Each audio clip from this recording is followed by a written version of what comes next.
আমার নাম বাবুল চন্দ্র শাহ। কি লেগে আছেন আপনার এসডি অফিসে? আমরা এই অফিসে আসার কারণ হলো আমাদের পাড়ার একটা রাস্তা নিয়ে সমস্যা চলছে দীর্ঘদিন যাবৎ। কোন জায়গাতে? কলাছড়া পঞ্চায়েতের চৌকিদার পাড়া এলাকায় বাসিন্দা আমরা। তো অনেকদিন যাবৎ রাস্তাটা নিয়ে প্রবলেম হচ্ছিল।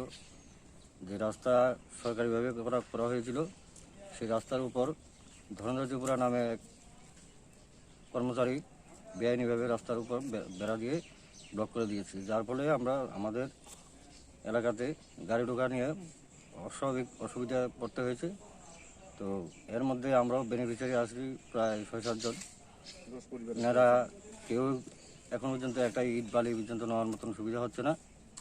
তো সেই অভিযোগটা আমরা আজকে একজন মহকুমা শাসকের কাছে লিখিতভাবে আবেদন জানিয়েছি, যাতে করে খুব তাড়াতাড়ি এই রাস্তার সুরাহা সম্পন্ন করে দেন। যে রাস্তাটা দখল করছে হ্যাঁ নাম কি? ধরেন্দ্র ত্রিপুরা। উনি কি করেন? উনি এসডিএম অফিসের কাছে একটা ইয়েতে চাকরিতে যুক্ত। আপনার এলাকাতে পঞ্চায়েত জানাইছিলেন? পঞ্চায়েতেও জানানো হয়েছে, বিডিওকেও জানানো হয়েছে। তারা কি কইছে? ওনারা তো প্রথমে বলেছিল যে তাদের সঙ্গে যুক্তি পরামর্শ করা পরে উনি রাস্তা খুলে দেবেন, কিন্তু তারপরে যখন আমরা গিয়েছিলাম 8-10 জন প্রধানকে সঙ্গে নিয়ে, তখন উনি রাস্তা খোলা তো দূরের কথা, উনি উল্টো আরও আমাদেরকে গালিগালাজ করে বকাবাদি করে দিয়েছেন। কি বাপের রাস্তা নেই, কার বাপে কিনে দিয়েছেন, এই সমস্ত ব্যাপার নিয়ে গালিগালাজ করেছেন। মানে উনি পঞ্চায়েতের বিচারও মানে না? মানেন। উনি কি সরকারি রাস্তার উপরে বেড়া দিয়ে দিয়েছেন? সরকারি রাস্তার উপরেই বেড়া দিয়ে দিয়েছে।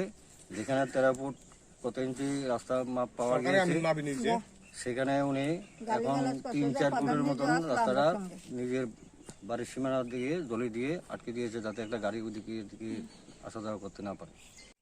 হ্যাঁ, রাস্তার যে সমস্যা, এই সমস্যা হলে আমরা এসডিএম স্যারের কাছে আইছি। মানে এসডিএম সামনে কি করে দেখা যাক না। কি সমস্যা আপনাদের? আমরা রাস্তার সমস্যা কোন জায়গাতে? কলাছড়া চৌকিদার পাড়া। কি সমস্যা রাস্তা নিয়ে? রাস্তা নিয়ে আমরা সরকারি যোজনা যে গড়টি পাইছি আমরা গড়টি করতে পারতেছি না। কি কারণে? তা নিয়ে রাস্তার উপরে জলি দিয়ে রাখছে, এই কারণে। কে? ধনঞ্জ ত্রিপুরা। এটা কি সরকারি রাস্তা? ওটা সরকারি তো আমিন টাইম দিয়ে সরকার আমিন টামিন যায়, সব মাপটা সবকিছু পাইছে। পঞ্চায়েতে জানাইছিলেন? পঞ্চায়েতে জানা নিয়েছে, সবারই জানা নিয়েছে। তো এখন আমরা এখন আমরা এটা সবারই জানার কাছে, কারোর কাছে কোনো আমরা কিছু খবর ইয়ে পাইছি না। কারণ আমরা এসডিএম স্যারের কাছে আইছি, তাদের কাছে তানি কি বলে ইয়া দিয়ে আমরা এটা শুনতে পাইছি। আমরা রাস্তা যে রাস্তাটা আমরা যে সমস্যা লাগে, এটা কি সরকারি রাস্তা? সরকারি রাস্তা।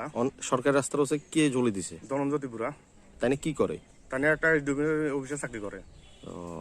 তাই কি সরকারি জায়গার উপরে ঝুলে দিয়ে রাখছে? সরকারি রাস্তার উপরে জলি দিয়ে রাখছে। কত ফ্যামিলি আছেন আপনারা? আমরা তো এখানে প্রায় 10 ফ্যামিলি আছে। এখন কি আপনারা সবাই আইছেন এখানে? সবাই আছি আমরা এখানে। কি করবেন আপনি? আমরা ওখানে অভিযোগটা এসডিএম স্যারের কাছে আমরা দিয়ে দেবো। আমরা যত তাড়াতাড়ি মানে রাস্তাটা আমরা ইয়ে করে জানাই।